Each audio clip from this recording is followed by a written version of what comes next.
ಈ ಬಾರಿ ಕುತೂಹಲ ಕೆರಳಿಸಿರುವಂತಹ ಕ್ಷೇತ್ರಗಳ ಪೈಕಿ ಹಾಸನದ ಲೋಕಸಭಾ ಕ್ಷೇತ್ರ ಕೂಡ ಒಂದು. ಹಾಸನದಲ್ಲಿ ಪುತ್ರ ಪ್ರಜ್ವಲ್ ಗೆಲ್ಲುವ ವಿಶ್ವಾಸವನ್ನ ವ್ಯಕ್ತಪಡಿಸಿದ್ದಾರೆ ತಂದೆ ರೇವಣ್ಣ. ಮೂರು ಕ್ಷೇತ್ರದಲ್ಲೂ ಕೂಡ ಜೆಡಿಎಸ್ ಗೆದ್ದೇ ಗೆಲ್ಲುತ್ತೆ, ದೇಶ ಉಳಿಬೇಕಾದ್ರೆ ಮೋದಿ ಪ್ರಧಾನಮಂತ್ರಿ ಆಗಬೇಕು ಅಂತ ಹೇಳಿ ನುಡಿದಿದ್ದಾರೆ.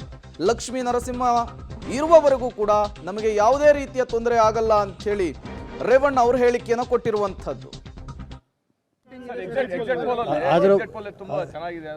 ಅದ್ರ ಬಗ್ಗೆ ನಾನು ಇವತ್ತೇನು ಹೇಳಲ್ಲ.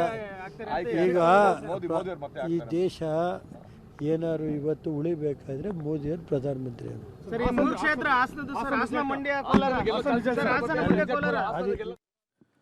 ಅತ್ಯಾಚಾರದ ಆರೋಪಿ, ಲೈಂಗಿಕ ದೌರ್ಜನ್ಯದ ಆರೋಪಿ, SIT ಕಸ್ಟಡಿಯಲ್ಲಿರುವಂತಹ ಪ್ರಜ್ವಲ್ ರೇವಣ್ಣ ಅವರು 2024ರ ಲೋಕಸಮರವನ್ನ ಗೆದ್ದೇ ಗೆಲ್ತಾರೆ, ಅದರಲ್ಲಿ ಯಾವುದೇ ರೀತಿಯ ಡೌಟ್ ಇಲ್ಲ ಅಂಥೇಳಿ ಪ್ರಜ್ವಲ್ ಅವರ ತಂದೆ ಮಾಜಿ ಸಚಿವ ಹೊಳೆನರಸೀಪುರದ ಶಾಸಕ ರೇವಣ್ಣ ಅವರು ಹೇಳಿಕೆಯನ್ನು ಕೊಟ್ಟಿದ್ದಾರೆ.